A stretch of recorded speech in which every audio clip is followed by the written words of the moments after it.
The news প্লাছৰ এই অনুষ্ঠান বিশেষলৈ মই কনক শইকীয়াই আপোনালোক সকলোকে স্বাগতম জনাইছোঁ। শেহতীয়াকৈ ৰাজ্যৰ ৰাজনৈতিক প্ৰেক্ষাপটত এটা বহুল চৰ্চিত নাম হৈছে বিধায়ক শ্বেৰমান আলী আহমেদ।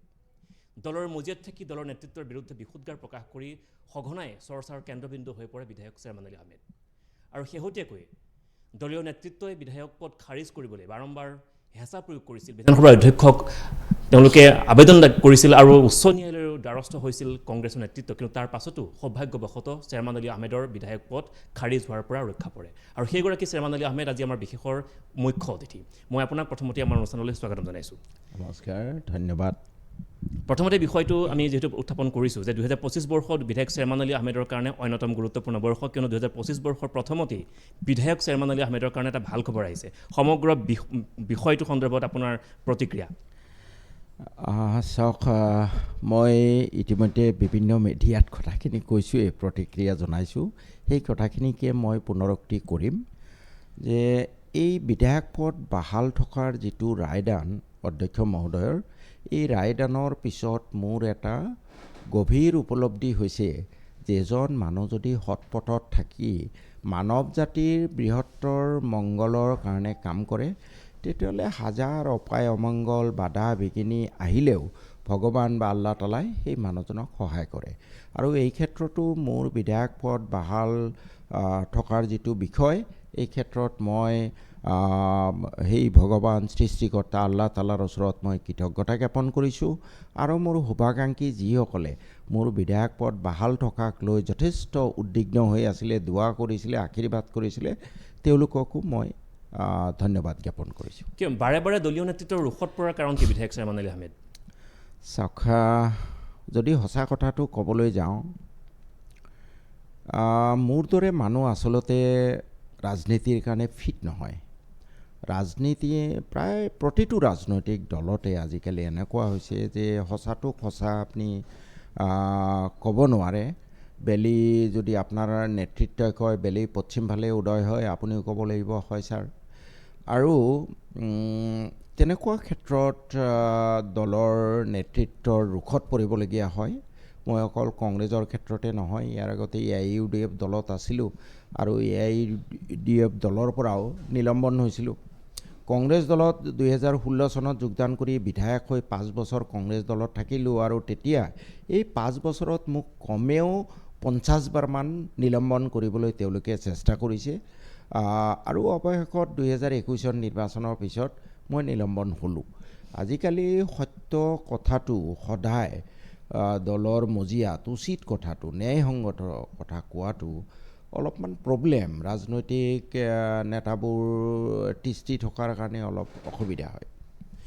যিটো দীৰ্ঘদিনীয়া যিটো অভিযোগ যে শ্বেৰমান আলী আহমেদে দলীয় নীতি আদৰ্শ নামানে, এইটো সঁচা নেকি বাৰু?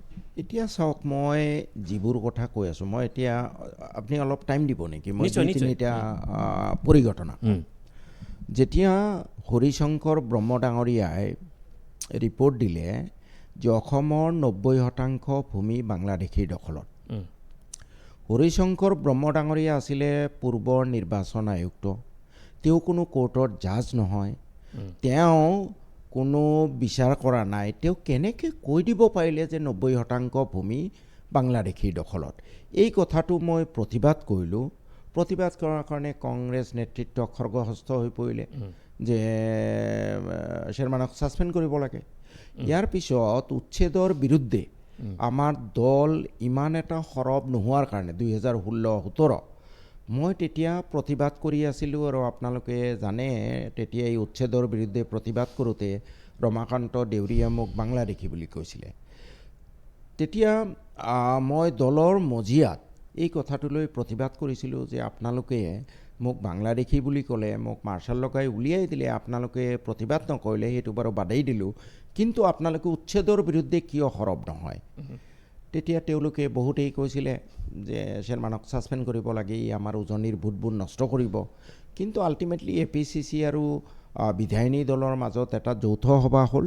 সেই সভাত যুক্তিত তেওঁলোকে হাৰি গ'ল আৰু তেওঁলোকে সিদ্ধান্ত ল'লে যে আমি উচ্ছেদৰ বিৰুদ্ধে প্ৰতিবাদ কৰিম। কিন্তু বিধানসভাত মাত্ৰ নামকে ৱাস্তে এডজৰ্ণমেণ্ট মোশ্যন এটা আনিলে স্পীকাৰে এলাও নকৰিলে আৰু বাদ দিলে উচ্ছেদৰ বিৰুদ্ধে। তাৰপিছত আপুনি চাওক কংগ্ৰেছ দলৰ কেতিয়াও এইবোৰ বিষয়ে প্ৰতিবাদ কৰা নাই। ঠিক তেনেকৈ বিভিন্ন ইছ্যু এতিয়া মোৰ 2020 এটা এছেম্বলিত প্ৰস্তাৱ কৰিছিলোঁ যে মিয়া সম্প্ৰদায়ৰ মানুহখিনি যিহেতু নিজকে অসমীয়া বুলি পৰিচয় দিয়ে, নিজৰ মাতৃভাষা অসমীয়া বুলি লিখে, গতিকে এই মিয়া সম্প্ৰদায়ৰ এটা দুটা সামগ্ৰী যদি আমাৰ কলাক্ষেত্ৰত ৰখা হয় তেতিয়াহ'লে দিছ মিয়াজ উইল অলছ' ফিল বিলঙিংনেছ, সেইটো লৈ পেলাই মোক ছাছপেণ্ড কৰিব ওলালে।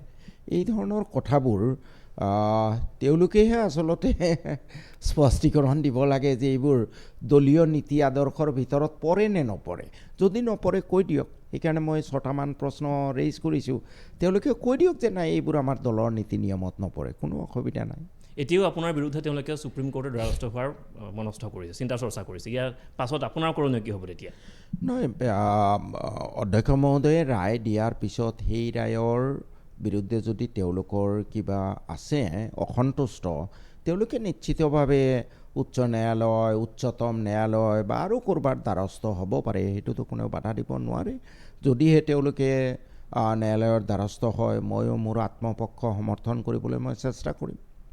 ইয়াৰ আগতেও আপুনি বৰপেটাত যেতিয়া উচ্ছেদৰ বিৰুদ্ধে আপুনি প্ৰতিবাদ কৰিছিল, তাৰপাছতে আপুনি জেললৈ যাবলগীয়া হৈছিল। তাৰ লগত আৰু এটা কথা সংযোগ কৰি দিছোঁ, 1985 চনৰ আন্দোলনৰ আপুনি কেইগৰাকীমান শ্বহীদৰ বিৰুদ্ধে কথা কৈও আপুনি দলীয় নেতৃত্বৰ ৰোষত পৰিছিল, যাৰ কাৰণে আমি নিলম্বিত হৈছিল। চাওক, এই শ্বহীদ সম্পৰ্কীয় যিটো বিতৰ্ক, সেইটো এটা সাংঘাতিক মিছ আণ্ডাৰষ্টেণ্ডিং হৈ আছে তেতিয়াৰ পৰাই। মই কওঁ এটা, মিডিয়াই বেলেগ এটা বজাই দিয়ে। এতিয়া চাওক, আপোনাকেই সোধোঁ যে 1979 চনৰ পৰা যি অসম আন্দোলন হৈছিলে, সেই অসম আন্দোলনৰ সময়ত নেলিত চৰকাৰী হিচাপ মতে 3000, চাউল খোৱাত প্ৰায় 1000, তেনেকৈ গহপুৰত মুছলমান মৰা নাছিলে, আমাৰ বড়ো সম্প্ৰদায়ৰ ভাইসকল মৰিছিলে। এইবোৰত যে হত্যাকাণ্ডবোৰ হৈছিলে, নিৰীহ মানুহক যে হত্যা কৰা হৈছিলে, কোনোবাইতো মাৰিব লাগিব নহয় জানো? পুলিচ CRPৰ গুলীততো তেওঁলোক মৰা নাই। গহপুৰৰ ঘটনাই কওক, কোনোবাই মাৰিছে। চাউল খোৱাত হওক, কোনোবাই মাৰিছে। নেলিত হওক, কোনোবাই মাৰিছে। এতিয়া পিছৰ কথাটো হ'ল যে তাৰ পিছতো সেই মানুহখিনিক, যিহেতু অসম আন্দোলন এটা গোটেই অসমৰ কাৰণে এটা আৱেগিক ইছ্যু, সেইকাৰণে সেই মানুহখিনিক অকল শ্বহীদ বুলিয়ে নহয়, বিভিন্ন ধৰণৰ সা সুবিধা, কোনোবাই যে মাৰিছে বুলি ক'লোঁ তেওঁলোকক দিলেও আমাৰ আপত্তি কৰিবলগীয়া একোৱে নাছিলে। ঠিকে আছে, হ'ব বাৰু, এইটো এটা আৱেগিক ইছ্যু। কোনোবা যদি তাত সেই মাৰিব যোৱা মানুহকো শ্বহীদ বুলি ঘোষণা কৰা হৈছে, আপত্তি নাই, আমি এইটো টলাৰেট কৰাই ভাল, আৰু এইটো এটা আৱেগিক ইছ্যু। কিন্তু যেতিয়া ওলোটাই আকৌ কোৱা হয় যে যিসকলে মাৰিবলৈ গৈছিলে, তাত মাৰিবলৈ গৈ আত্মপক্ষ সমৰ্থন কৰিব যাওঁতে যিসকল আক্ৰমণৰ বলি হৈছিলে, তেওঁলোকৰ ৰোষত পৰি মৰিবলগীয়া হ'ল। আৰু 2021 চনত হয়, গৰুখুটিৰ সেই ঘটনাৰ পিছত যেতিয়া মুখ্যমন্ত্ৰী হিমন্ত বিশ্ব শৰ্মা বা তেওঁলোকৰ সাংগপাংগ বিজেপিৰ অন্যান্য বিধায়ক বা সাংসদে ক'বলৈ আৰম্ভ কৰিলে যে এই চাউল খোৱাৰ মানুহখিনি বৰ ভাল মানুহ নহয়, তেওঁলোকে আমাৰ 11জন মানুহক শ্বহীদ কৰিছে। তেতিয়া এই কথাটোৰ প্ৰতিবাদ কৰিছিলোঁ যে ব্ৰাদাৰ, আপোনালোকে শ্বহীদ কৈছে, কি কৈছে কওক না, মোৰ আপত্তি নাই, কিন্তু ওলোটাই অকল যিসকল মৰিছে তেওঁলোকক আপোনালোকে ভিলেইন সজাব খুজিছে, এইটোতো ভাল কথা নহয়। চ' ডেট ৱাজ, মই এতিয়া আৰু কি কৈছিলোঁ সেইখিনি ৰিপিট কৰিব খোজা নাই। গোটেই অসমত প্ৰতিক্ৰিয়া হৈছে, গতিকে সেইটোৱে কথা। ইয়াৰ পাছত বিধায়ক শ্বেৰমান আলী আহমেদৰ সদনত কেনেকুৱা ৰূপ দেখিবলৈ পাব ৰাইজে, যিহেতু ইতিমধ্যে যিটো প্ৰত্যাহ্বান আপোনাৰ সন্মুখত আছিল বিধায়ক পদক লৈ পেলাই, আগন্তুক সদন আহি আছে, অধিৱেশন আহি আছে, ইয়াৰ পাছত আপোনাৰ কেনেকুৱা ধৰণৰ হ'ব চৰকাৰখনৰ? মোৰ ভূমিকা আগৰ দৰেই থাকিব। আগতেও মই কেতিয়াও এই বিধায়ক পদ খাৰিজ হ'ব বুলি মৌন হৈ থকা নাই। কিন্তু অসুবিধাটো হ'ল যে বিধানসভাত কথা ক'বলৈ মই বৰ বেছি সময় নাপাওঁ, দলীয়ভাৱে কোনো সময় নিদিয়ে। মই মোৰ ৰাইটটো এক্সাৰ্ট কৰিব যাওঁতে কেতিয়াবা অধ্যক্ষ মহোদয়ে 1 মিনিট 2 মিনিট সময় দিয়ে, সেই 1 মিনিট 2 মিনিট কথা ক'ব যাওঁতেও কংগ্ৰেছ দলৰ পৰা বিৰোধ কৰে। তেওঁলোকে এই কথাখিনি এই সময়খিনি কিয় দিলে অধ্যক্ষ মহোদয়ক প্ৰশ্ন কৰে। গতিকে মই সেইফালৰ পৰা অলপ চাপত আছোঁ। তথাপি ব্যক্তিগত উদ্যোগত বহুত সময়ত বহুত ইছ্যু ৰেইজ কৰিব পাৰি, আৰু এই ক্ষেত্ৰত অসমৰ সামগ্ৰিক কিছু সমস্যাৰ লগতে অতীতত যেনে জন্ম নিয়ন্ত্ৰণ হওক, মুছলমানসকলৰ বা সামগ্ৰিকভাৱে অসমৰ শিক্ষা দীক্ষাৰ অগ্ৰসৰতাৰ বিষয়ে হওক, ৱাকাফ সম্পত্তি উদ্ধাৰ কৰাই হওক, উচ্ছেদৰ বিৰুদ্ধে বিৰোধিতাই হওক, প্ৰতিবাদ কৰি আহিছোঁ আৰু কৰি থাকিম। দ্বিতীয়তে অলপ সময় পালে তেতিয়া মোৰ অগ্ৰাধিকাৰ থাকে যে মোৰ সমষ্টিৰ দুটামান জ্বলন্ত সমস্যা আছে, সেই সমস্যা দুটা মই কওঁ, নহ'লেতো আৰু সময় নাপাম।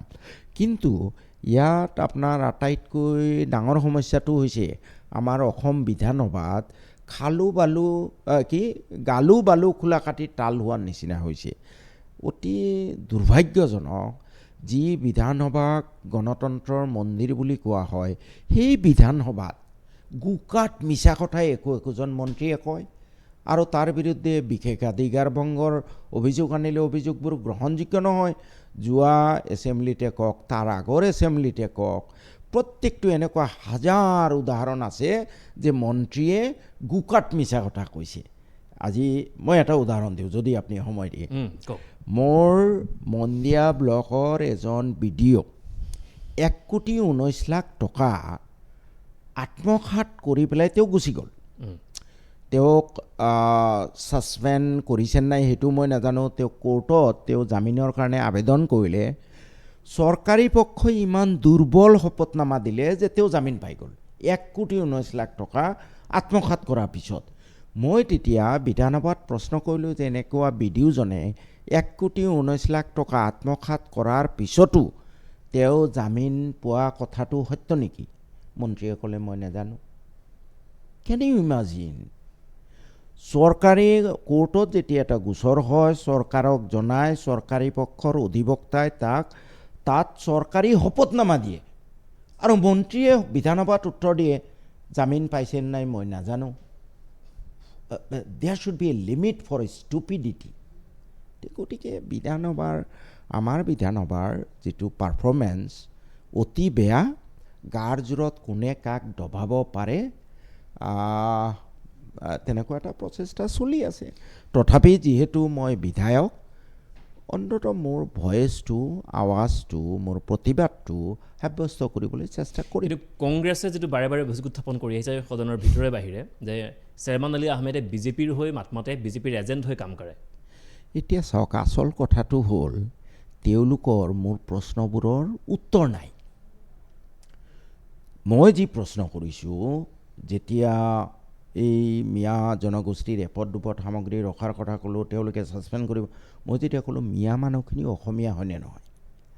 অসম সাহিত্য সভাই কি কয় বেলেগ কথা, কিন্তু মোৰ দলে এই জনগোষ্ঠীৰ মানুহখিনিক অসমীয়া বুলি ভাবে নাই। যদি ভাবে, মই মিয়া জনগোষ্ঠীৰ এপদ দুপদ সামগ্ৰী অসমৰ যিটো সংস্কৃতিৰ ধাৰক বাহক কলাক্ষেত্ৰ তাত ৰখাৰ কথা কওঁতে কি জগৰ লগালোঁ।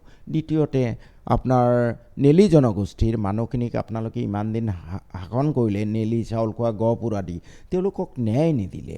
তেওঁলোকে ন্যায়, আপোনালোকে শাসনত আহিলে ন্যায় দিবনে নাই? নদীৰ গৰাখহনীয়া নিয়ন্ত্ৰণ কৰিব নাই? আপোনালোকে 70 বছৰ শাসন কৰি মাটিৰ কিয় পট্টা নিদিলে? এই কথাবোৰ যেতিয়া মই উত্থাপন কৰোঁ, তেওঁলোকৰ কোনো উত্তৰ নাই। সেইকাৰণে এই ধৰণৰ বেবেৰী বাং কথা কৈ তেওঁলোকে ইছ্যুটো ডাইভাৰ্ট কৰিব খোজে। এতিয়া আহক, যিটো বিজেপিৰ এজেণ্ট বুলি কয়, আজিলৈ স্বাধীনতাৰ পিছৰ পৰা কোনোবা বিধায়ক পুঁজিৰ ব্যৱহাৰৰ ক্ষেত্ৰত জেলত গৈছে নেকি? যোৱা নাই। মুখ্যমন্ত্ৰীয়ে ৰূপজ্যোতি কৰ্মীৰ ক্ষেত্ৰত কি ক'লে যে ইয়াত বিধায়ক পুঁজিৰ ব্যৱহাৰৰ ক্ষেত্ৰত বিধায়কৰ বৰ বেছি কৰিবলগীয়া নাথাকে, তেওঁ খালি ৰিকমেণ্ড কৰে। কিন্তু বিধায়ক পুঁজিৰ সম্পৰ্কত অনুসন্ধান চলাই মুখ্যমন্ত্ৰীয়ে মোক 2 মাহ জেলত ৰাখিলে। তাৰোপৰি আপোনাৰ গোটেই বৰপেটাবাসীয়ে জানে, আজি যদি ডিলিমিটেশ্যন নহ'লহেঁতেন বৰপেটাৰ মই 24ত MP হ'লোহেঁতেন। সেই মোৰ সংসদীয় সমষ্টি ধ্বংস কৰি দিলে, মই এতিয়া হ'ব নোৱাৰোঁ। মোৰ বিধানসভা কাটি দুভাগ কৰি দিলে, এভাগ চেঙাত এভাগ মন্দিয়াত, মোৰ বিধানসভা সমষ্টি নাই। তাৰপিছতো কি ক'ম আৰু এই জধামূৰ্খ অপদাৰ্থবোৰে এই বিজেপিৰ এজেণ্ট ফেজেণ্ট এইবোৰ কথা কোৱা তেওঁলোকৰ আচলতে মানে তেওঁলোকৰ ফটুৱামিৰ চৰম সীমা। যোৱাকালি পৰহি মই হিমন্ত বিশ্ব শৰ্মাৰ ভায়েক বৰপেটাৰ SP সুশান্ত বিশ্ব শৰ্মাৰ বিৰুদ্ধে ইমান কাৰাকে কৈছোঁ, এই নপুংসকবোৰৰ কাৰোবাৰ সাহস হ'বনে কওক না। বৰপেটাততো কংগ্ৰেছৰ কেইবাজনো বিধায়ক আছে, কংগ্ৰেছৰ কোনে প্ৰতিবাদ কৰিছে? আজি বৰপেটাত গোটেই অৰাজকতা, জুৱা, ড্ৰাগছ, ভাং আৰু এইবোৰৰ মূল নায়ক কেপ্টেইন সুশান্ত বিশ্ব শৰ্মা। তেওঁলোকে মই বিজেপিৰ এজেণ্ট, মই সুশান্ত বিশ্ব শৰ্মাৰ বিৰুদ্ধে প্ৰতিবাদ কৰিছোঁ, কংগ্ৰেছৰ এই মই আকৌ বেয়া শব্দ ক'ব নালাগে নপুংসককেইটাই এটা টু শব্দ কিয় উচ্চাৰণ কৰিব পৰা নাই? আজি বৰপেটাৰ 5জন বিধায়ক একেলগ হৈ SPৰ বিৰুদ্ধে প্ৰতিবাদ কৰোঁচোন, 3 দিনৰ ভিতৰত তাক আঁতৰাব লাগিব মুখ্যমন্ত্ৰী। কিন্তু এই নপুংসকবোৰৰ মোৰ কথাৰ জবাব নাই আৰু তেওঁলোকৰ ভণ্ডামি ৰাইজে উপলব্ধি কৰি আছে। 26ত এতিয়া চেয়াৰমান আলী আহমেদৰ কি হ'ব, কি কাম, কি কেনেকৈ প্ৰতিদ্বন্দ্বিতা কৰিব? যিহেতু আপুনি ক'লে আপোনাৰ সমষ্টিও নাই, আনহাতে আপোনাৰ দলো নাই, আপুনি দলৰ পৰা নিলম্বন কৰি থৈছে। দলৰ প্ৰতি ইমানবোৰ ক্ষোভ জৰাৰ পাছত, ইমানবোৰ বিশুদ্ধাৰ প্ৰকাশ কৰাৰ পাছত দলীয় নেতৃত্ব যদি আপোনাক আদৰি সাদৰি নলয়, তেতিয়া চেয়াৰমান আলী আহমেদে 2026ত কোন দলৰ হৈ নিৰ্বাচন খেলিব? চাওক, মই ভাৰতবৰ্ষত কংগ্ৰেছ দলৰ এটা ত্যাগৰ ইতিহাস আছে।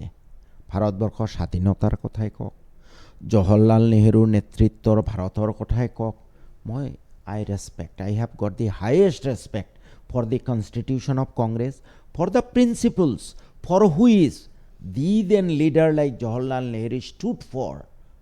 I am really a die-hard fan.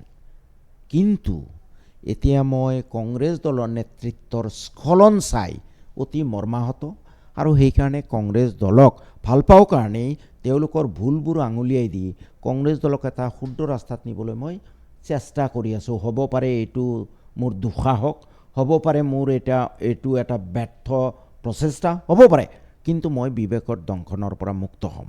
এনেকুৱা প্ৰেক্ষাপটত আজি কংগ্ৰেছ নেতৃত্বৰ যি স্খলন, আগত যিটো আছিলে যে দেশৰ কাৰণে জান দিব, দেশৰ কাৰণে প্ৰাণ দিব, কংগ্ৰেছে ইমান ত্যাগ কৰিছে, আজিকালি সেইটো নাই। সেই ৰামো নাই, অযোধ্যাও নাই।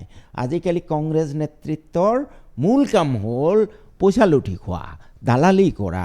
আজি এই যে বৰপেটাত যে ক'লোঁ আপোনাৰ SP মূল নায়ক বুলি, SPৰ অধীনৰ SPৰ লগত বৰপেটা জিলাত মিয়া সম্প্ৰদায়ৰ প্ৰায় 200টা দালাল আছে। সেই দালালবোৰে SPক পইচা দিয়ে, আৰু সেই দালাল কোনবোৰ জানে নাই?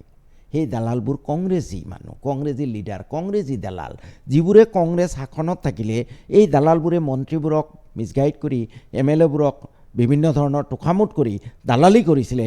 তেওঁলোকৰ আজি ভাত মৰো মৰো অৱস্থা, সেইকাৰণে তেওঁলোকে SPৰ দালাল হিচাপে কাম কৰিছে। গোটেইকেইটা কংগ্ৰেছৰ ডাঙৰ দালাল, এইকেইটা মই নাম ক'ব পাৰোঁ।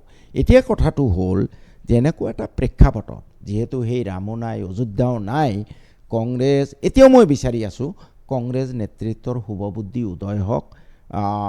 যদি শুভবুদ্ধি উদয় হয় খুব ভাল কথা, তেতিয়া মই টিকেটো নিবিচাৰোঁ, গোলামী কৰিম। যদি তেওঁলোকৰ শুভবুদ্ধি উদয় নহয়, তেতিয়া 2026 চনলৈ মই তেওঁলোকৰ এই মুনাফিকি চৰিত্ৰ, ভিতৰত এটা বাহিৰত এটা, এইটো যিমান পাৰে নাঙঠ কৰিবলৈ চেষ্টা কৰিম। তাৰপিছত 2026 চনত মোৰ 99% ভাবোঁ তেওঁলোকৰ নেতৃত্বৰ শুভবুদ্ধি উদয় নহয়।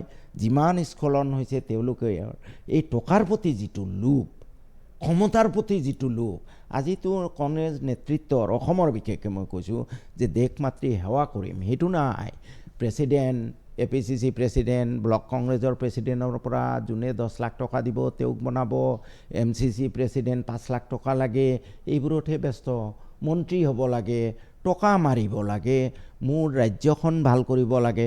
দেখক না, দুটা ইছ্যু কওক না তেওঁলোকে যে এই দুটা আমি কৰিম। নদীৰ কণ্ট্ৰল কৰিলে তাত কিবা সাম্প্ৰদায়িক কথা আছেনে? ব্ৰহ্মপুত্ৰ নদী শদিয়াৰ পৰা ধুবুৰীলৈ নিয়ন্ত্ৰণ কৰিব লাগে, সেইটো কথা কিয় ক'ব পৰা নাই? কাৰণ তেওঁলোকৰ দেশমাতৃৰ প্ৰতি, ৰাজ্যখনৰ প্ৰতি কোনো দায়বদ্ধতা নাই। চামহাও পাৱাৰত আহিব লাগে আৰু পইচা লুটিব লাগে, পাৱাৰ খুটুৱাব লাগে, এইটো আছে।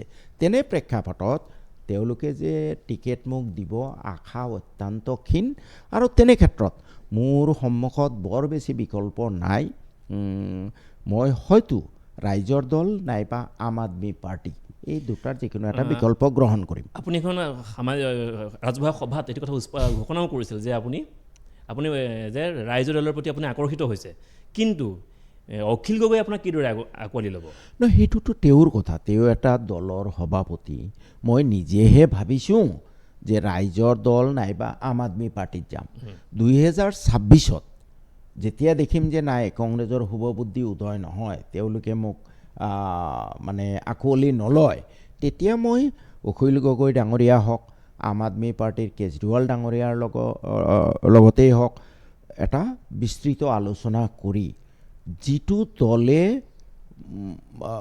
মানে মোৰ এই ন্যায় পথত থকাৰ ক্ষেত্ৰত ন্যায়সংগত কথা কোৱাৰ ক্ষেত্ৰত যুক্তিসংগত কাম কৰাৰ ক্ষেত্ৰত যিটো দলৰ পৰা মই অলপ স্পেচ পাম সেই দলৰ পৰাই নিৰ্বাচন খেলিম কিন্তু শেহতীয়াকৈ যিবোৰ কথা চৰ্চা চলি আছে আৰু যিবোৰ ৰাজনৈতিক প্ৰেক্ষাপটত যিবোৰ বিশ্লেষণ চলি আছে দেখা যায় যে আম আদমি পাৰ্টিতকৈ ৰাইজৰ দল এখোজ আগত গৈ আছে সাংগঠনিক ক্ষেত্ৰতেই হওক বা আন যিসমূহ ক্ষেত্ৰতেই হওক গতিকে আপুনি দুটা দলৰ নাম কৈছে গতিকে দুয়োটা দলৰ ভিতৰত আপুনি যোগদান কৰাৰ ক্ষেত্ৰত 26ত কোনটো দলক অধিক প্ৰাধান্য নহয় দুটাকে মই 50-50 ৰাখিছোঁ হয় নামনি অসমত বিশেষকৈ অখিল গগৈ ডাঙৰীয়াৰ যিটো জনপ্ৰিয়তা মই ভাল পাইছোঁ আৰু অখিল গগৈ ডাঙৰীয়া ধৰ্মনিৰপেক্ষ ব্যক্তি অসমৰ উন্নয়নৰ কাৰণে তেওঁ কাম কৰিব বুলি মোৰ মনত এটা বিশ্বাস জাতি জনগোষ্ঠী নিৰ্বিশেষে তেওঁ বৃহত্তৰ অসমৰ কাৰণে কাম কৰিব বুলি মোৰ বিশ্বাস তেনে প্ৰেক্ষাপটত যদি অখিল গগৈ ডাঙৰীয়া মোক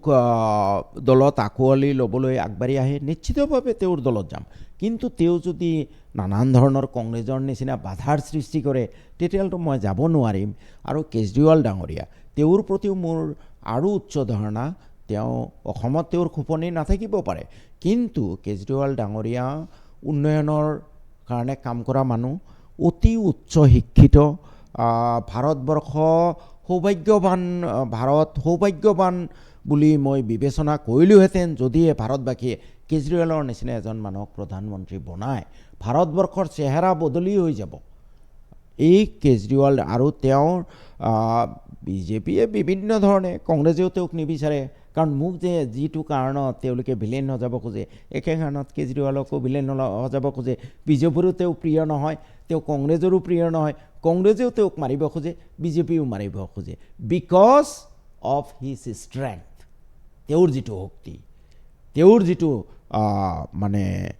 তেওঁৰ যিটো ন্যায় কৰাৰ যিটো প্ৰৱণতা উন্নয়নৰ যিটো প্ৰৱণতা আজি বিদ্যা শিক্ষাই কওক আজি স্বাস্থ্যই কওক দিল্লী চৰকাৰে যিটো কৰি দেখুৱালে এইটোতো আজি ভাৰতত যদি মই মনে প্ৰাণে বিচাৰোঁ ভাৰতবৰ্ষৰ এটাবাৰ প্ৰধানমন্ত্ৰী কেজৰিৱাল হওক মই যি দলতেই নাথাকোঁ বোধহয় আমি ভাৰতবাসী গৌৰৱ কৰিব পাৰিম তেতিয়া ইংলেণ্ড আমেৰিকা বোধহয় আমাতকৈ পিছ পৰি যাব তেনেকুৱা এটা কিন্তু ধৰি লোৱা হ'ল আপুনি ৰাজ্যৰ দলত আপোনাৰ অখিল গগৈ আঁকোৱালি ল'লে নিজৰ দলত তেওঁক আপোনাক স্থান দিলে কিন্তু যিটো অসম সন্মিলিত মঞ্চ গঠন হৈ আছে অসম সন্মিলিত মঞ্চই যদি নিৰ্বাচন খেলে তেনে ক্ষেত্ৰত আপুনি কিদৰে সমৰ্থন আগবঢ়াব নহয় যদিহে অখিল গগৈ ডাঙৰীয়া মোক তেওঁৰ দলত আঁকোৱালি লয় তেতিয়াহ'লে তেওঁ যিহেতু সন্মিলিত মৰ্চাত থাকিব তেওঁ তাত সেইবোৰ কথা তত্ত্ব গোটেই কথা চব মিলিলেহে মোক ল'ব আৰু মই এতিয়া আপোনালোকৰ যোগেদিয়ে মই এটা কথা ঘোষণা কৰিব খোজোঁ আম আদমি পাৰ্টিলৈ আৰু ৰাইজৰ দললৈ যে মইতো অহা নিৰ্বাচনত মন্দিয়া সমষ্টিৰ পৰাই নিৰ্বাচন খেলিম আৰু তেনে ক্ষেত্ৰত যদি মোৰ কংগ্ৰেছত থকা নহয় যদি এই দুটা যিকোনো এটা দলৰ পৰা মই নিৰ্বাচন খেলোঁ কংগ্ৰেছে কেতিয়াও আপোনালোকক চিটটো এৰি নিদিয়ে তেওঁলোকে ক'ব শ্বেৰমানক টিকেট নিদিবি শ্বেৰমানৰ বিৰুদ্ধে আমি কেণ্ডিডেট দিম মই আপোনালোকক আহ্বান জনাইছোঁ আপোনালোকে ফ্ৰেণ্ডলি কণ্টেষ্ট কৰাৰ কাৰণে সেয়া অখিল গগৈ ডাঙৰীয়াই হওক কেজৰিৱাল ডাঙৰীয়াই হওক তেওঁলোকৰ কোনোবাই শুনিব ফ্ৰেণ্ডলি কণ্টেষ্ট মই কৰিম মোৰ চিটটোৰ কাৰণে আপোনালোকে নিবেদন কৰিব নালাগে কিন্তু শেহতীয়াকৈ আপোনাৰ নাম শুনিলেই অখিল গগৈয়ে যিখিনি গালি গালাজ আৰম্ভ কৰে হয় আপুনি বিশ্বাসীনে আপুনি অখিল গগৈ আপোনাক আঁকোৱালি ল'ব এতিয়া তেওঁ কি গালি গালাজ পাৰিছে মই তেনেকৈ বিশেষ শুনা নাই চাওক ৰাজনৈতিক নেতাবোৰৰ কিছু সীমাবদ্ধতা থাকে বহুত কথা তেওঁলোকে চাব লাগে, কিন্তু মই মূল চাব লাগিব what is in his heart, সেইটোৱে মূল চাব লাগিব। এতিয়া মই কোৱাই নাই যে ৰাইজৰ তলত যামেই, অখিল গগৈ ডাঙৰীয়া গোটেই কথাখিনি বিচাৰ বিবেচনা কৰি যদি তেওঁ ভাবে যে শ্বেৰমানক ল'ব পাৰি বা শ্বেৰমানক আমাৰ দলত টিকেট দি পেলাই তেওঁক বিধায়ক বনাব পাৰি, it is up to him. যদি তেওঁ নলয়, fine, nothing I have to lose. তেতিয়া মই আম আদমি পাৰ্টিত যাম, এইটোও ফাইনেল। আৰু মই যোৱা 15টা বছৰ অসমত ৰাইজে দেখিছে, until and unless I am proved wrong, মোক যদি ভুল বুলি প্ৰমাণ কৰিব নোৱাৰে, I will not budge an inch from my stand. মানে ন্যায়সংগত স্থিতিৰ পৰা মই ক্ষুদ্ৰ পৰিমাণেও মই স্থিতি সলনি নকৰোঁ। মানে এটা কথা খাটাং বুলি ক'ব পাৰোঁ যে 2026ত বিধায়ক চেয়াৰমেন আলিয়ে নিৰ্দলীয় নেখেলে, কোনোবা এটা নিৰ্দিষ্ট একজাক্টলি নিৰ্দলীয় নেখেলোঁ। ৰাইজে বহুতে কৈ আছে আপুনি নিৰ্দলীয় খেলিলেও, নিৰ্দলীয় মই নেখেলোঁ। মোৰ সন্মুখত আপাত দৃষ্টিত এই দুটা দল আছে, যদি এই দুটা দলৰ পৰা কোনেও টিকেট নিদিয়ে তেতিয়াহ'লে মই আৰু তৃতীয় অপশ্যন বিচাৰিম, এতিয়ালৈ ভবা নাই। কিন্তু তাৰ আগতে পঞ্চায়ত নিৰ্বাচন আহি আছে, পঞ্চায়ত নিৰ্বাচনত বিধায়ক চেয়াৰমেন আলিৰ ভূমিকা কোন দলৰ প্ৰতি বেছিকৈ থাকিব? নহয়, মইতো একো ভূমিকাই কৰিব নোৱাৰোঁ। প্ৰথম কথা আপোনাৰতো সমষ্টি আছে, আপোনাৰ যিসকল সমষ্টিবাসী আপোনাৰ ওপৰত আশা কৰে আছে, কিন্তু মই চাওক জিলা পৰিষদ আৰু কাউন্সিলৰৰ ক্ষেত্ৰত যিহেতু দলীয় টিকটত হ'ব, আৰু মই যিহেতু কংগ্ৰেছ দলত আছোঁ, গতিকে মই কংগ্ৰেছ দলৰ বিৰুদ্ধে গৈ তাত প্ৰচাৰ কৰিব নোৱাৰোঁ, হয়নে কথাটো? দ্বিতীয়তে যিহেতু মই ছাছপেণ্ড কৰি ৰাখিছোঁ, অকল ছাছপেণ্ড কৰাই নহয়, বিধায়ক পদ খাৰিজ কৰিব, গতিকে তেওঁলোকেতো মোক কোনো দায়িত্বও নিদিয়ে আৰু মই দলৰ বিৰুদ্ধে কোনো প্ৰচাৰো নকৰোঁ। এজন জনপ্ৰতিনিধি হিচাপে দায়িত্বও থাকিব সমষ্টিটোক লৈ পেলাই। মই মেম্বাৰ লেভেলত যিহেতু কোনো পাৰ্টিৰ কথা নাই, যদি মই যিহেতু কাকো কোনো টিকেটো নিদিওঁ, মই চাই ল'ম যে যদি এইজন মেম্বাৰৰ পৰা উপকাৰত আহিব সমাজৰ, তেতিয়াহ'লে 2-এজন মেম্বাৰৰ কাৰণে মই প্ৰচাৰ চলাম, কাৰণ তাত কোনো দলীয় কথা নাথাকে। এইখিনিতে আৰু এটা কথা সংযোগ কৰোঁ, বহুতে ক'ব পাৰে যে তুমি ডাবুল টক কৰি আছা, যে তুমি এতিয়া ক'লা দলৰ বিৰুদ্ধে মই প্ৰচাৰ কৰিব নোৱাৰোঁ, কিন্তু পাৰ্লিয়ামেণ্টত দেখোন তুমি দলৰ বিৰুদ্ধে প্ৰচাৰ কৰিলা। এইটো এটা ৰং কনচেপশ্যন। মই দলৰ বিৰুদ্ধে প্ৰচাৰ কৰা নাই, মই প্ৰচাৰ কৰিছোঁ ৰকিবুলৰ বিৰুদ্ধে, ৰকিবুল ব্যক্তি বিশেষে, আৰু মই গৌৰৱ গগৈৰ সপক্ষে প্ৰচাৰ কৰিছোঁ। গতিকে কোনোবাই যদি ভাবে দলৰ বিৰুদ্ধে প্ৰচাৰ কৰিছে, এইটো মিছা। এইটো কথা মই আপুনি অলপ আগতে ক'লে যে কোনো নেতাৰ বিৰুদ্ধে আপুনি পঞ্চায়ত নিৰ্বাচনত আপুনি প্ৰচাৰ নচলায়, কংগ্ৰেছৰ কোনো কাউন্সিলৰ আৰু জিলা পৰিষদ প্ৰাৰ্থীৰ বিৰুদ্ধে প্ৰচাৰ নচলায়। কিন্তু বিগত লোকসভা নিৰ্বাচনত দেখা গ'ল যে বৰপেটা সমষ্টিত আপুনি কংগ্ৰেছ প্ৰাৰ্থীগৰাকীৰ বিৰুদ্ধে প্ৰচাৰ চলোৱাৰ বিপৰীতে আপুনি CPIMৰ প্ৰাৰ্থীগৰাকীৰ হৈ প্ৰচাৰ চলাই আছে। একজাক্টলি। মই চাওক 3টা সমষ্টিৰ কথা মই ক'লোঁ। যোৰহাটত মই গৌৰৱ গগৈৰ সপক্ষেহে প্ৰচাৰ কৰিছোঁ, ইয়াত দল বুলি কথা নাই, গৌৰৱ গগৈ ইণ্ডিভিজুৱেল, তেওঁ অসমৰ গৌৰৱ বুলি কৈছোঁ মই, পাৰ্লিয়ামেণ্টত তেওঁ থাকিব লাগে। বৰপেটাত দিব্যায়নৰ বিৰুদ্ধে মই প্ৰচাৰ চলাইছোঁ, তাতো ব্যক্তি কেন্দ্ৰিক কথাটো। দিব্যায়ন সাংসদ হোৱাৰ কাৰণেই যোগ্যতা নাই, তেনে ক্ষেত্ৰত আমাৰ মনোৰঞ্জন তালুকদাৰ তেওঁতকৈ বহুত ওপৰত। গতিকে 2জন কেণ্ডিডেটৰ মাজত মই মনোৰঞ্জন তালুকদাৰ বেছি ফিট MP হোৱাৰ কাৰণে সেইকাৰণে তেওঁৰ সপক্ষে প্ৰচাৰ কৰিছোঁ। ধুবুৰী ৰকিবুল হুছেইনৰ বিৰুদ্ধে প্ৰচাৰ কৰিছোঁ, কাৰণ মই জানো হি উইল বি এ কাউডাং এজ এন MP, আৰু হৈছে ইতিমধ্যে। আপোনাৰ আচলতে যুঁজখন কংগ্ৰেছ দলৰ বিৰুদ্ধে নে ৰকিবুল হুছেইনৰ বিৰুদ্ধে? মোৰ যুঁজ কংগ্ৰেছ দলৰ দুৰ্নীতিপৰায়ণ নেতৃত্বৰ বিৰুদ্ধে, দলৰ বিৰুদ্ধে নহয়। ৰকিবুল হুছেইনৰ লগত আপোনাৰ সংঘাত কিহৰ কাৰণে আৰম্ভ হ'ল? ৰকিবুল হুছেইনৰ লগত মোৰ ব্যক্তিগত কোনো সংঘাত নাই। সমস্যাটো হ'ল যে ৰকিবুল হুছেইন ডাঙৰীয়া প্ৰায় 15 বছৰ কেবিনেট মন্ত্ৰী আছিলে। তৰুণ গগৈ ডাঙৰীয়া থাকোঁতে তেওঁ প্ৰায় 61 নেতা আছিলে, সম্ৰাট আছিলে। বাকী মাইনৰিটি মন্ত্ৰীসকলে তেওঁক হুজুৰ বুলি কৈছিলে, মানে ৰকিবুলে মূল। আৰু তেওঁ অনাগত দিনতো যিমান দিন জীয়াই থাকে, তেওঁ মাইনৰিটিৰ 61 সম্ৰাট হৈ থাকিব বিচাৰে। লাগিলে পাৰিলে তেওঁ মুখ্যমন্ত্ৰীয়ে হ'ব বিচাৰে, APCCৰ প্ৰেচিডেণ্ট হ'ব বিচাৰে। কিন্তু যেতিয়া তেওঁ দেখে যে মোতকৈ অলপ ভকেল কোনোবা, মোতকৈ অলপমান মাথাত অলপমান ক্ৰীম থকা কোনোবাই কিছুমান উচিত কথা কৈ আছে, যিটোৱে মোক অন্ধকাৰত ৰাখিব, আপোনাৰ হেল'জেন লাইট এটাৰ সন্মুখত বাল্বটোতো হেৰি হ'বই, তেতিয়া তেওঁ ভয় খাই যায়। আৰু তেতিয়া মই বুলি নহয়, তেতিয়া সেই নেতাৰ বিৰুদ্ধে তেওঁ উঠিবই লাগে, তেওঁৰ ধ্বংস কৰি পেলাই। এনেকুৱা বহুত উদাহৰণ আছে, মই নহয় অকল। ছিদ্দিক আহমেদৰ বিৰোধী কেলেই তেওঁ, কাৰণ তেওঁ ভয় কৰে যে ছিদ্দিক আহমেদ মুছলমানৰ বেছি ডাঙৰ নেতা হ'ব নেকি। তেওঁ এতিয়া আব্দুৰ ৰছিদ মণ্ডলে চিঠি লিখিছে কিয় বিৰুদ্ধে, কাৰণ আব্দুৰ ৰছিদ মণ্ডলে দুই এটা কথা অলপ মানে কয়, গতিকে তেওঁৰ বিৰুদ্ধে। তেনেকৈ আপোনাৰ আছে আৰু মই আৰু নাম আব্দুল ৰছিদ মণ্ডলে যিটো অভিযোগ উত্থাপন কৰিছিল ৰকিবুল হুছেইনৰ দলত থাকে দলৰ মাজত লবি সৃষ্টি কৰে আৰু আব্দুল ৰছিদ মণ্ডলৰ নিচিনা নেতাক তেওঁ এলাগে কৰি বেলেগ তেওঁৰ ৰকিবুলৰ হুছেইনৰ নিজৰ মানুহ তাত দিবলৈ বিচাৰে। কথাটো কিমান সঁচা? তেওঁতো লবি সম্ৰাট ৰকিবুল হুছেইন ডাঙৰীয়া। অকল ৰকিবুল হুছেইনে নহয়, কংগ্ৰেছত এতিয়াও 10টামান ফৈদ আছে, বুজি পাইছে, আৰু ইয়ে কংগ্ৰেছক ডুবাইছে। কংগ্ৰেছৰ যিখিনি নেতৃস্থানীয় মানুহ আছে তেওঁলোকে 26 চনত বিজেপিক বিদায় দিয়াতকৈ তেওঁলোকে বেছিকৈ ভাবে কোন চিফ মিনিষ্টাৰ হ'লে মই মন্ত্ৰী হ'ম, কোন চিফ মিনিষ্টাৰ হ'লে মই আটাইতকৈ ডাঙৰ মন্ত্ৰী হ'ম, মই চিফ মিনিষ্টাৰ হ'ব পাৰিম নে নাই, গতিকে কাৰ লগত থাকিব লাগিব। মানে গছত কঁঠাল, উঠত তেল, নৌ পকোতেই চেল বেল, তেনেকুৱা তেওঁলোকৰ। আৰু সেইকাৰণে কংগ্ৰেছৰ আজি এই দশা। সভাপতি হিচাপে ভূপেন বৰা আপুনি কিমান সফল বুলি ভাবে? ভূপেন বৰা ব্যক্তিগতভাৱে এনেই মানুহজন ভাল, তেওঁ বেয়া নহয়, কিন্তু মানুহজন কংগ্ৰেছৰ সভাপতি ল'বলৈ তেওঁৰ যোগ্যতা নাই। তেওঁ অত্যন্ত ভয়াতুৰ মানুহ। এতিয়া ছাপ'জ ইয়াতে বহি আছোঁ, কোনোবাই যদি ফোন কৰে এই আপোনাৰ বিৰুদ্ধে এনেকৈ বেয়াকৈ ক'লে, কালি আপুনি পাৰিলে কালি আপুনি যাওক ছুপ্ৰিম কোৰ্টত কেছ কৰিবলৈ, দৌৰি যাব। কিন্তু শেহতীয়াকৈ বহুতকেইটা অভিযান বহুতকেইটা প্ৰতিবাদ তীব্ৰ প্ৰতিবাদ কৰিছে আৰু একো কৰিব পৰা নাই। তেওঁৰ নেতৃত্বত তেওঁ অত্যন্ত ভয়াতুৰ মানুহ, আনডিচাইডেড লিডাৰ, সিদ্ধান্ত ল'ব নোৱাৰে। বৰঞ্চ ৰিপুণ বৰাও ৱাজ ফাৰ বেটাৰ দেন হিম। ৰিপুণ বৰাই ইমান ভয় খোৱা নাছিলে। আপোনাৰ এই যে বিভিন্ন এই হওক বা শ্বহীদ সম্পৰ্কীয় হওক, বাপৰে বাপ, তেওঁ ভয়ত এনেকুৱা লাগিল যেন তেওঁ ছুইচাইড কৰিব এনেকুৱা। অথচ তেওঁৰ লগত মোৰ ভাল সম্পৰ্কই আছিলে। মই ক'লোঁ দাদা এবাৰ লগ কৰিব খোজোঁ, নাই আপুনি নাহিব, ইমান ভয় তেওঁৰ। আৰু মানুহটো আপোনাৰ মতে কংগ্ৰেছৰ সভাপতি আসনখনৰ বাবে যোগ্য কোনজন আছে বৰ্তমান দলটোৰ মজিয়াত? মই ইমান ক'ব নোৱাৰোঁ, তেওঁলোকে সিদ্ধান্ত ল'ব। মই ক'লেই বা কি পৰিৱৰ্তন হ'ব, নক'লেই বা কি পৰিৱৰ্তন হ'ব।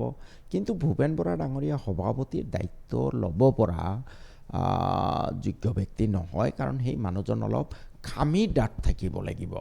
ধুমুহা আহিলেও তেওঁ থিয় হৈ থাকিব পাৰিব লাগিব সত্যৰ কাৰণে, তেনেকুৱা এজন মানুহ লাগিব।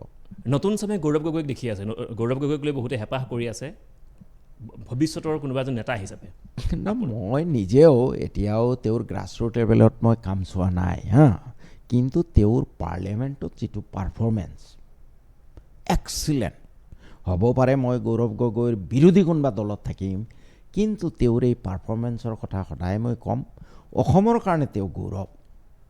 অসমৰ পৰাই এনেকুৱা সাৱলীল বক্তব্য, শক্তিশালী বক্তব্য, হেম বৰুৱাৰ কথা শুনো, মই নিজে চোৱা নাই।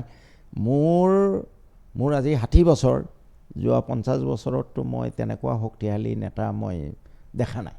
কিন্তু সকলোৱে আশা কৰিছিল, ভাবিছিল যে 2024 যি উপ নিৰ্বাচন হৈ গ'ল, উপ নিৰ্বাচনত বিহালী সমষ্টিত গৌৰৱ গগৈৰ কাৰণে কংগ্ৰেছে জয়ৰ মুখ দেখিব।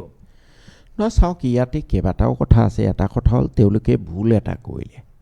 এই যে যিটো বিৰোধীয়ে মাত্ৰ এটা চিটে বিচাৰিছিলে, বিৰোধীক নিদিলেও বান্ধি ল'লেহেঁতেন। অখিল গগৈ ডাঙৰীয়া যিটো ক'লে যে আমাক বিহালী এৰি নিদিলেও যদি আমাক সকলোকে মাতি যদি অলপ মানে ক'লেহেঁতেন যে আমিয়ে দিব খোজোঁ, আপোনালোকে বেয়া নাপাব, মানি ল'লেহেঁতেন। কিন্তু তেওঁলোকে গৌৰৱ গগৈ ডাঙৰীয়া সেই এটা ভুল কৰিলে বুলি মই ভাবোঁ। তেওঁ দিয়ক তেওঁৰ কেণ্ডিডেটটো, সকলোৰে লগত আলোচনা কৰি লৈ দিব লাগিছিলে, আৰু যাৰ ফলত বোধহয় প্ৰাৰ্থীজন হাৰিছে। এইটোৱে কিন্তু গৌৰৱ গগৈৰ ব্যক্তিগত যিটো উজ্জ্বলতা সেইটো হ্ৰাস কৰা নাই বুলি মই ভাবোঁ। এতিয়া আপুনি ভাবেনে 2024 নিৰ্বাচনত ভূপেন বৰাৰ নেতৃত্বত কংগ্ৰেছে বিজেপিক সবল প্ৰতিদ্বন্দ্বিতা আগবঢ়াবলৈ সক্ষম হ'ব? এতিয়ালৈতো আজি 8 বছৰ হৈ গ'ল, তেওঁলোকে প্ৰতিবাদেই কৰিব পৰা নাই। আৰু চাওক এটা কথা দেই, নেতাজন যিমান পৰা যায় অলপ পৰিষ্কাৰ পৰিচ্ছন্ন থাকিলে ভাল, কিন্তু নিজেই যদি বিভিন্ন ধৰণৰ দুৰ্নীতিত লুটি পুতি থাকে, তেতিয়া আপুনি কিনো বেলেগক চাফা কৰিব? প্ৰথমে নিজে চাফা হ'ব লাগিব। অসম সন্মিলিত মঞ্চক আপুনি কি দৃষ্টিৰে চাই কিমান দূৰ এতিয়া একো 50-50 এতিয়া চাওক এটা কথা হ'ল হিমন্ত বিশ্ব শৰ্মা ৰাজনৈতিকভাৱে যিমান তেওঁ মানে পাৰদৰ্শী কংগ্ৰেছততো মই এজনো অকল পাৰদৰ্শী নহয় তেওঁ কূট বুদ্ধিয়ে হওক ভাল বুদ্ধিয়ে হওক তেওঁৰ যিমান আছে কংগ্ৰেছ দলত মই তেনেকৈ দেখা নাই নাম্বাৰ 1 2 নম্বৰ হিমন্ত বিশ্ব শৰ্মাই যোৱা প্ৰায় 25টা বছৰ শাসনত থাকি হুৱে বাৱে কিমান লাখ কোটি টকা ইনকাম কৰিছে তেওঁতো প্ৰতিটো ভোটাৰক 1000 টকা দি কিনি ল'বলৈও বোধহয় তেওঁৰ ধন আছে গতিকে এই প্ৰত্যাহ্বান আছে তৎসত্ত্বেও ৰাইজ যেতিয়া অসন্তুষ্ট হৈ যাব হিমন্তৰ এইবোৰে কাম নিদিয়ে কিন্তু তাৰ কাৰণে কংগ্ৰেছ দলে যি ধৰণে ঐক্যবদ্ধভাৱে আগবাঢ়িব লাগিছিলে এইটো পাৰা নাই এইটো মই নিশ্চিতভাৱে ক'ম তেওঁলোকৰ সদায় মিটিং দেখা পাওঁ এইটো কি আছে আপোনাৰ লাষ্ট গেটত এইটো কি আপোনাৰ কিবা কমপ্লেক্স যে আছে নাই সেইটোৱে লিলিটো বাদ দিয়ক এই যে কংগ্ৰেছৰ যে অফিচ আছে অতুল বৰা চাহাবৰ থাকোঁতে এইটো কমপ্লেক্সটো কি বুলি কয় আপোনাৰ MLA হোষ্টেলৰ পিছফালে মই পাহৰি ৰাজীৱ ভৱনটো ইয়াতে আছে তাতে এটা কংগ্ৰেছৰ ডাঙৰ প্লট আছে সদায় দেখা পাওঁ তাতে চিঞৰি আছে কি হ'ব মানৱেন্দ্ৰ শৰ্মা তাত নিজৰ কৰ্মী যিকেইটা আহে তাত চব তেওঁলোকৰ কৰ্মী তেওঁলোকৰ আগত চিঞৰ বাখৰ কৰি ডাঙৰ ডাঙৰ লেকচাৰ মাৰি কিবা লাভ আছেনে গাঁৱত যোৱা ভাই গাঁৱত যোৱা এই যে মই বৰপেটাৰ কথা ক'লোঁ যে SP চাহাবৰ দালাল হিচাপে 200টা মিয়াই কাম কৰি আছে এই 200টা দালালৰ 199টা হ'ল কংগ্ৰেছৰ ডাঙৰ লিডাৰ এইবোৰে যাব ইলেকশ্যনৰ সময়ত ভোট খুজিবলৈ কোনে ভোট দিবহে ভাই এতিয়া SPৰ দালালি কৰি কাৰোবাক কষ্ট দি থৈছে কাৰোবাৰ পৰা 20 লাখ টকা নি SPক দিছে সেই দালালবোৰৰ কথা কোনোবাই শুনিবনে কিন্তু কংগ্ৰেছৰ মানত সেই দালালবোৰেই আটাইতকৈ ভাল কৰ্মী বৰপেটা জিলাত এই দালালবোৰক যদি কংগ্ৰেছে চিনাক্ত কৰক মই নাম ক'ব পাৰোঁ নাম নকওঁ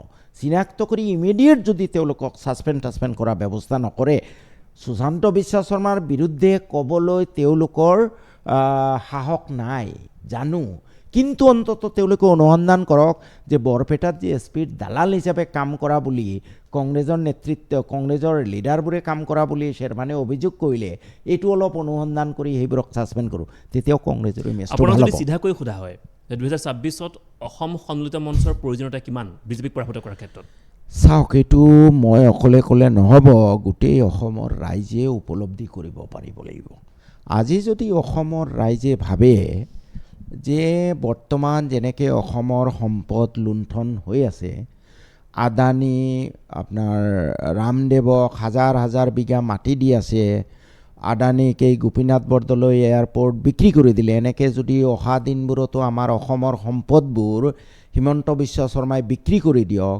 তেতিয়াহ'লে ৰাইজে বিজেপিক জিকাব অসমৰ ৰাইজে যদি ভাবে যে বৰ্তমান যি ধৰণে এই 1200 টকীয়া অৰুণোদয় দি পেলাই আমাক মূৰত টুপি পিন্ধাই আছে এই 1200 টকা আমাক নালাগে আমাক লাগে মোৰ ল'ৰাই যাতে ইনকাম কৰি খাব পাৰে তেনেকুৱা এটা ৰাস্তা তেতিয়াহ'লে নিশ্চয় অসমৰ ৰাইজে বিজেপিক হৰুৱাব যদি অসমৰ ৰাইজে ভাবে যে অনাগত দিনত মূল্যবৃদ্ধি আকাশলংঘী নহওক তেতিয়াহ'লে ৰাইজে বিজেপিক হৰুৱাব যদি অসমৰ ৰাইজে ভাবে যে অসমখনৰ মোৰ ভৱিষ্যত প্ৰজন্ম ধ্বংস লাখ কোটি টকা তেওঁ ঋণ লৈ আছে ই অসমখনক ধ্বংস কৰিব আৰু হিন্দু মুছলমান এই কাজিয়াৰ পৰা আঁতৰি আমি অসমৰ ৰাজ্যৰ সৰ্বাংগীন উন্নয়নৰ কাৰণে চিন্তা কৰোঁ তেতিয়াহ'লে অসমৰ ৰাইজে হিমন্ত বিশ্ব শৰ্মাৰ যিমান কূটকৌশল ব্যৰ্থ কৰি অসমৰ ৰাইজে হৰুৱাব এই গোটেই কথাখিনি নিৰ্ভৰ কৰিছে আচলতে অসমৰ ৰাইজৰ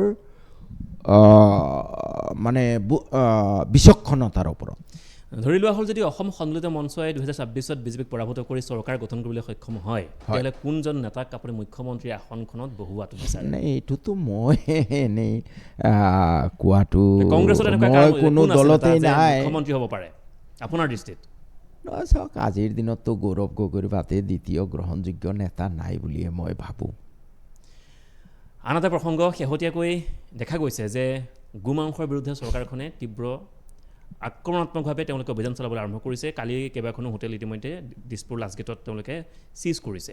গোমাংসৰ বিৰুদ্ধে চৰকাৰখনৰ যিটো অভিযান আৰু মুখ্যমন্ত্ৰী হিমন্ত বিশ্ব শৰ্মাৰ যিটো কেবিনেটৰ সিদ্ধান্ত যে ৰাজহুৱা স্থানত গোমাংস নিষিদ্ধ, এই ক্ষেত্ৰত চেয়াৰমেন আলী আহমেদৰ মন্তব্য কি হ'ব? চাওক, এই গোটেই খেলখনৰ মূল কাৰণটো হ'ল হিন্দু মুছলমান এই লেতেৰা ৰাজনীতিটো আগবঢ়াই নিয়া। এই ক্ষেত্ৰত মই বিশেষকৈ যিসকলে গোমাংস খায়, বিশেষকৈ মুছলমান সম্প্ৰদায়ৰ মানুহখিনিক মই অনুৰোধ জনাম যে আপোনালোক সংযমী হওক। এই গোমাংস বিৰোধ কৰিছে, বন্ধ কৰি আছে, কিবা কৰিছে, এইবোৰত আপোনালোকে তেল পানী নাঢালিব এই জুইকুৰাত।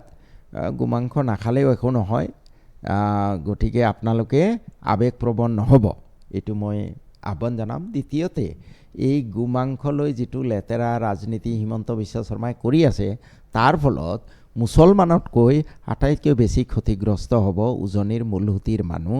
আজি মিচিং ভাইসকল, তেওঁলোকৰ নেপালী ভাইসকল, তেওঁলোকৰ যোৰহাটৰ বহু মানুহ আছে, তেওঁলোকৰ তাত হাজাৰ হাজাৰ মানে গৰু ছাগলী পোহা হয়, সেইবোৰ আজি বিক্ৰী কৰিব নোৱাৰা হৈছে। গতিকে অসমৰ গাঁৱলীয়া যিটো অৰ্থনীতি, এই অৰ্থনীতিৰ ওপৰত চৰম মাধমাৰ সোধাইছে। গতিকে আমি যিহেতু ক'লে কিবা কথা আমাৰ মুখেদি হাজাৰ ভাল কথা ওলালেও যিহেতু বহুতৰ কাণত বেয়া লাগে, মিয়া মিয়া গোন্ধায় কথাবোৰ, গতিকে আমি এই ক্ষেত্ৰত বেছি নামাতোঁ। আৰু মুছলিম সমাজকো মই আহ্বান জনাম যে আপোনালোকেও ধৈৰ্য ধৰক। গৰু মাংস, ৰেড মিট, এইটোৱে উপকাৰতকৈ বেছি ক্ষতি কৰে।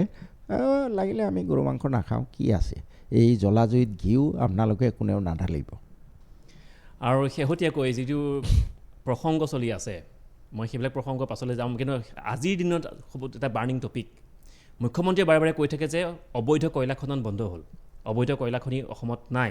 কিন্তু উমৰাংচুত যিটো শোকাবহ দুৰ্ঘটনা সংঘটিত হ'ল, কেইবাজনো শ্ৰমিক নিহত হ'ল, বহুকেইজন শ্ৰমিক এতিয়াও দ খাৱৈত আবদ্ধ হৈ আছে।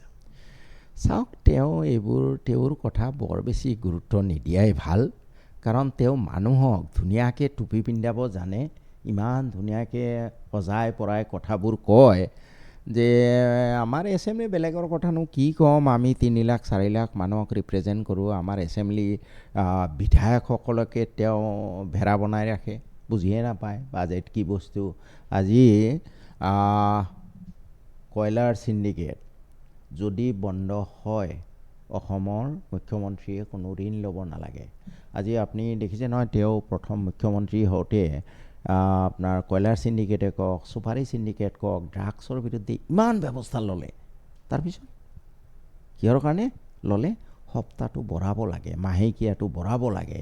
আগত যদি চুপাৰী চিণ্ডিকেটে 5 কোটি দিছিলে, এতিয়া বোলে প্ৰতি গাড়ীয়ে 30 লাখ টকাকৈ দিব লাগে। আগতে যদি কয়লাৰ 2 কোটি টকা দিছিলে মাহত, এতিয়া বোলে প্ৰতি গাড়ীয়ে 3 লাখ দিব লাগে। এইবোৰতো চলি আছে নহয়। এইবোৰ হ'ল তেওঁৰ আৰু উমৰাংচুৰ কথা যিটো ক'লে আপুনি চাওক ন, অলপ তথ্য পাতি উমৰাংচুৰ কয়লা এইবোৰ, আৰু আমাৰ এই যিটো নহয় জিঅ'লজি, এইটো কি আছিলে, মাইনছ এণ্ড মিনাৰেল, তেওঁলোকো জড়িত। যোৱা কিমান বছৰ হ'ল উমৰাংচুৰ এইটো টেণ্ডাৰেই কৰা নাই। কেইটামান বোলে মই এছেম্বলিত কুৱেশ্যন কৰিছিলোঁ, কৈছে নাই আমি টেণ্ডাৰ কৰিব নোৱাৰোঁ, তাত বোলে এক্সট্ৰিমিষ্ট আছে। What stupid, what nonsense statement is this? Extremist থকাৰ কাৰণে টেণ্ডাৰ কৰিব নোৱাৰে। আৰু হিমন্ত বিশ্ব শৰ্মাই কৈ থাকে অসমত শান্তি আহিলে তোমাৰ অফিচাৰে উমৰাংচুৰ কয়লাখনিত টেণ্ডাৰ দিব পৰা নাই। এছেম্বলিত নিৰ্লজ্জভাৱে উত্তৰ দিছে যে তাত এক্সট্ৰিমিষ্ট থকাৰ কাৰণে আমি টেণ্ডাৰ কল কৰিব পৰা নাই। ইয়াতকৈ নিৰ্লজ্জ কথা আৰু থাকিব পাৰে নি? মূল কথাটো হ'ল Himanta Biswa Sarma is a big magician. তেওঁৰ কথাৰ দ্বাৰা অসমৰ মানুহক যিটো হিপনটাইজ কৰি আছে, মই ভাবোঁ যে অসমৰ মানুহৰ যিমান সোনকালে জ্ঞান চক্ষু উন্মিলিত হয়, সিমানে অসমৰ কাৰণে মংগল। যিটো অভিযোগ উত্থাপন হৈ আহিছে, কংগ্ৰেছেও আজি সেইটো অভিযোগ উত্থাপন কৰিছে যে ৰাজনৈতিক পৃষ্ঠপোষকতাত, সম্পূৰ্ণ ৰাজনৈতিক পৃষ্ঠপোষকতাত উমৰাংচুকে আদি কৰি ৰাজ্যৰ বিভিন্ন প্ৰান্তত সকলোতে হাজাৰ হাজাৰ কোটি টকাৰ মানে দুৰ্নীতি সংগঠিত হৈ আছে। সকলোতে, এভৰিহুৱেৰ। আজি মাছৰ প্ৰথম যিবোৰ একশ্যন ল'লে তেওঁ, ড্ৰাগছ আজি সুলভ। ড্ৰাগছৰ এই সৰু সৰু গাঁৱত যিবোৰ আছে সেইবোৰ মানুহে গম পায়, কিন্তু কেনেকৈ ছাপ্লাই হৈ আছে এভৰিহুৱেৰ। ড্ৰাগছ একদম সুলভ, কাৰণ তেওঁ মাহেকীয়া যিটো পাইছিলে এইটো 10 গুণ হয়তো বঢ়াই লৈছে। That is the thing.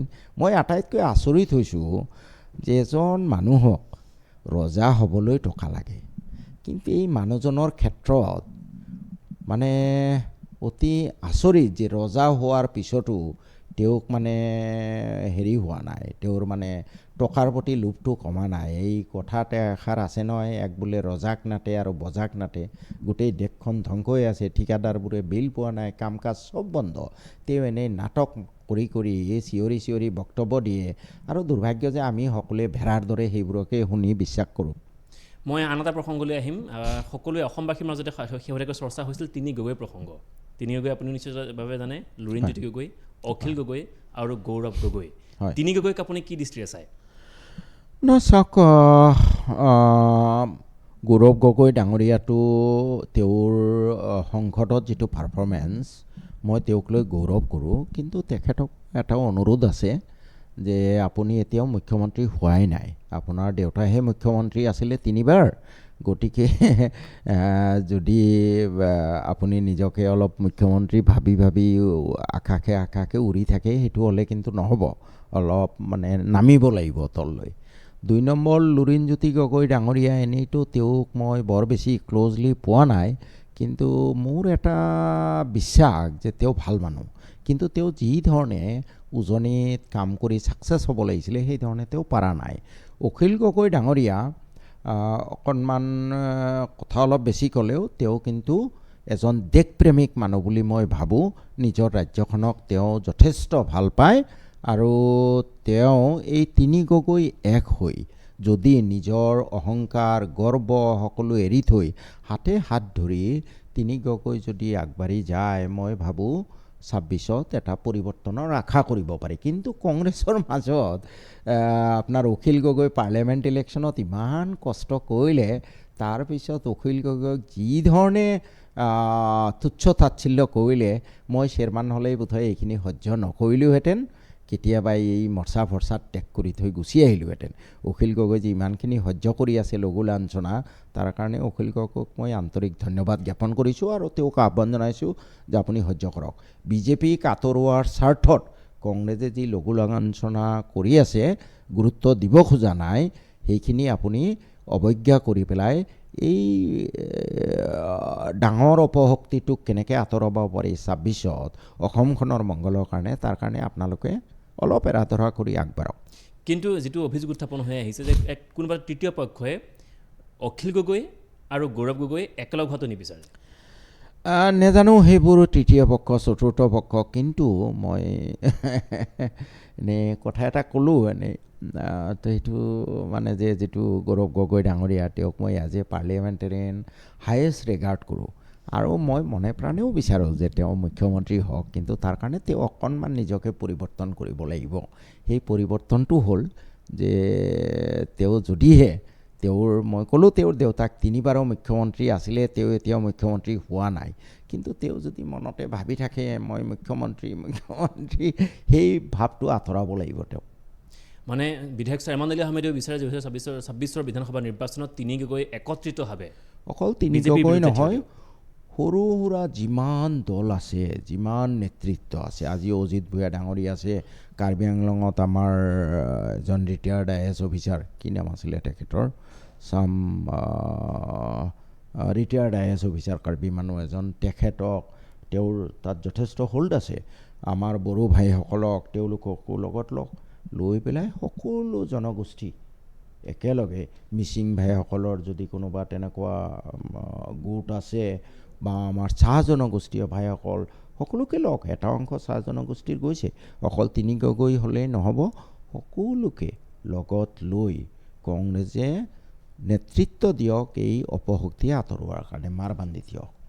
নিশ্চিতভাৱে আমাৰ সময় শেষ হৈ আহিছে, বৰ বেছি সময় হাতত নাই। মোৰ শেষৰ প্ৰসংগ, যিহেতু আমি প্ৰথমতেও আমি আলোচনা কৰিছিলোঁ বিষয়টো, পুনৰবাৰ আমি আলোচনা কৰিম, আপোনাক প্ৰশ্নটো সুধিম যে 2026 বিধানসভা নিৰ্বাচনৰ পূৰ্বে যদি সন্মুখত পঞ্চায়ত নিৰ্বাচন, সকলোৱে নিৰ্দিষ্ট নিজাববীয়াকৈ ৰণকৌশল প্ৰস্তুত কৰিছে, নিজৰ প্ৰাৰ্থীৰ পেনেলো ভিতৰুৱাকৈ হ'লেও প্ৰস্তুত কৰিবলৈ তেওঁ সকলোৱে প্ৰস্তুত কৰি ৰাখিছে। এই ক্ষেত্ৰত পঞ্চায়ত নিৰ্বাচনত শ্বেৰমান আলী আহমেদৰ প্ৰাৰ্থীৰ তালিকা কিবা আছে নেকি নিজৰ হাতত? মই এতিয়ালৈ কোনো প্ৰাৰ্থী তালিকা বনোৱা নাই, ৰাইজৰ ওপৰত এৰি দিছোঁ। বিশেষকৈতো মই কাউন্সিলৰ আঞ্চলিক পঞ্চায়তৰ সদস্য পদ বা জিলা পৰিষদৰ সদস্য পদৰ কাৰণে কোনো ধৰণে মই প্ৰচাৰ কৰিব নোৱাৰোঁ। কিন্তু পঞ্চায়তৰ মেম্বাৰ যিহেতু পাৰ্টি ভিত্তিক নহয়, দল ভিত্তিক নহয়, গতিকে যদি ৰাইজে ভাল সদস্যৰ কেণ্ডিডেট ক'ৰবাত মানে থিয় কৰায়, সেই কেণ্ডিডেটজনৰ সপক্ষে মই প্ৰচাৰ কৰিম। প্ৰাৰ্থী দিও বৰ বেছি এইবোৰ মানে মই অলপ অতিষ্ঠ হৈছোঁ। 3বাৰ 4বাৰ প্ৰাৰ্থী দিলোঁ, প্ৰাৰ্থী টিকেট দিয়াৰ আগতেতো এক্সৰে কৰি চাব পৰা নাযায় যে এইজন ভাল হ'ব, সমাজৰ কাৰণে কাম কৰিব। টিকেট দিয়াৰ পিছত দেখা যায় মই নিজে দিয়া টিকেট, মোৰ কেণ্ডিডেট শতকৰা 90% চৰম দুৰ্নীতিপৰায়ণ, ৰাইজৰ টকা মাৰি খায়। গতিকে তেনে ক্ষেত্ৰত এইবোৰ টিকেট দিয়ালৈ বৰ বেছি মই এতিয়া আগ্ৰহী নহয়। কিন্তু চাম, 19টা মোৰ 27টা পঞ্চায়তৰ ভিতৰত যদি বোলে 2টা পঞ্চায়তত 2জন মানুহ, উপযুক্ত মানুহ, তেওঁলোকক প্ৰেচিডেণ্ট বনালে ৰাইজে অলপ উপকাৰ পাব, তেতিয়া তেনেকুৱা কেণ্ডিডেটৰ কাৰণে মই নিশ্চয় প্ৰচাৰ চলাম। কিন্তু ৰাজীৱ ভৱনৰ বিৰুদ্ধে বা ৰাজীৱ ভৱনত বহি থকা নেতাসকলৰ বিৰুদ্ধে যিটো অভিযোগ যে টকাৰ বিনিময়ত নেতা প্ৰাৰ্থিত্ব দিয়ে, সেইটো বিধায়ক শ্বেৰমান আলী আহমেদে কি দৃষ্টিৰে চায়? এতিয়া আপোনালোকৰ ইয়াৰ পৰাই কৈছোঁ, সেইটো ধৰক মই মোৰ কথাটো ক'ব পাৰোঁ যে মই 4বাৰ পঞ্চায়তৰ টিকেট দিছোঁ। এটা লাল পইচা কোনেও ল'ব বুলি ক'ব নোৱাৰে, চবে চাই আছে। কাৰোবাৰ পৰা যদি লাল পইচা লৈছোঁ পঞ্চায়ত টিকেট দিওঁতে, আপোনালোকে কমেণ্টছত জনাব বা আপোনাক জনাব।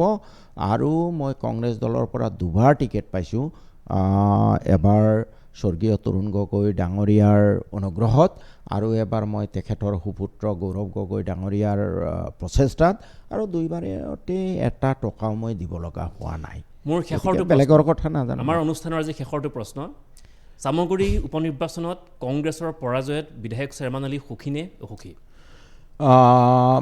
মই ভাবোঁ ইয়াতে অকল কংগ্ৰেছ বুলি কথাটো বিবেচনা কৰিলে নহ'ব। কংগ্ৰেছ ভাৰ্চাছ বিজেপিক এটা আমাৰ দেশখনৰ কাৰণেই অপশক্তি বুলি মই ভাবোঁ। তেনে ক্ষেত্ৰত মই চামগুৰিত বিচাৰিছিলোঁ যে বিজেপি পৰাজিত হওক আৰু লাগিলে ৰকিবুল হুছেইনৰ ল'ৰাই বিজয়ী হওক, সেইটোৱে মই বিচাৰিছিলোঁ মনে প্ৰাণে। কিন্তু কি ক'ব, আজি এই মুছলমান মিয়া আজি যে বিজেপিৰ চাবুক খাই আছে নহয়, এইটো দে ডিজাৰ্ভড ইট। মুছলমানৰ চৰিত্ৰ, মিয়াৰ চৰিত্ৰ ইমানেই স্খলিত হৈছে যে আল্লাহ বা ভগৱানৰ পৰা এই বিজেপিটো এটা অভিশাপ হিচাপে আহিছে। আল্লাই পঠিয়াইছে যে এই মিয়াক বিজেপি তহঁতে ঠিকছে চাবুক মাৰ, তেতিয়াই ইহঁতে শুদ্ধ ৰাস্তাত আহিব। চামগুৰিৰ নিচিনা জেগাত যি বিজেপিয়ে ইমান ক্ষতি কৰি আছে, 500 মৌলানা বিজেপিত জইন কৰিছে। লানত এই মৌলানাৰ প্ৰতি। আমাৰ এই ধৰ্মীয় গুৰুসকলৰ বেছিভাগেই আজি বিপদগামী হৈছে, পথভ্ৰষ্ট হৈছে। নহ'লে 500 মৌলানা বিজেপিত জইন কৰিব পাৰেনে? অন্তৰেৰে ঘৃণা কৰিব লাগে। যি বিজেপিক তুমি ঠিক আছে পৰাজিত কৰিব নোৱাৰা, অন্তৰেৰে ঘৃণা কৰিব লাগে। তুমি কিহৰ মৌলানা, কিহৰ হাদিছ কোৰাণ পঢ়িছা? হাদিছ কোৰাণত আছে তুমি অন্যায় দেখিলে প্ৰতিবাদ কৰিবা, অন্যায় দেখিলে অন্যায় বন্ধ কৰিবা, নহ'লে অন্যায় ঘৃণা কৰি দূৰত যাবা। এণ্ড দিছ ষ্টুপিড মৌলানাছ, 500 মৌলানা বিজেপিত জইন কৰে। মুছলমান এই বিজেপিৰ চাবুক নাখায়, কিহৰ চাবুক খাব? মুছলমান বিজেপিৰ চাবুক খোৱাৰ যোগ্য।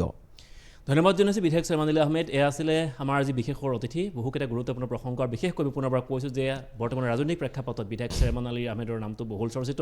বিশেষকৈ দলত থাকি, দলৰ মজিয়াত দলৰ যিসমূহ নীতি আদৰ্শ সেই তাৰ নিৰ্দেশ আদৰ্শক ৰাখি চলিও দলৰ একাংশ নেতাৰ বিৰুদ্ধে যিসমূহ ধৰণে তেওঁলোকে ক্ষোভ উজাৰে, তেওঁলোকৰ কিছুমান কৰ্মকাণ্ডৰ বিৰুদ্ধে সমালোচনা কৰে, সেই সমালোচনা কৰাৰ প্ৰতিবাদত ইতিমধ্যে দলীয় নেতৃত্বই তেওঁক অপসাৰণ কৰিছে, দলৰ পৰা নিলম্বন কৰিছে, তেওঁৰ বিধায়ক পদ খাৰিজ কৰিবলৈ হেঁচা প্ৰয়োগ কৰিছিল। কিন্তু তাৰ পাছতো সৌভাগ্যক্ৰমে 2025ত বিধায়ক শ্বেৰমান আলী আহমেদলৈ এটা ভাল খবৰ আহিল। বিধায়ক পদ খাৰিজৰ পৰা তেওঁ সৌভাগ্যক্ৰমে বাচিল, আৰু 2026ৰ যি আগন্তুক বিধানসভা নিৰ্বাচন তেওঁ ইতিমধ্যে ক'লে যে নিৰ্দলীয় নহয়, কোনোবা এটা দলীয় টিকটৰ পৰাই তেওঁ নিৰ্বাচনত অৱতীৰ্ণ হ'ব। আমি পুনৰবাৰ তেওঁক এতিয়াই অভিনন্দন জনাইছোঁ, শুভেচ্ছা জ্ঞাপন কৰিছোঁ যে যি আশা আছে নিশ্চয় পূৰণ হওক, আৰু ধন্যবাদ জনাইছোঁ ইমান সময় দিয়াৰ কাৰণে। Thank U.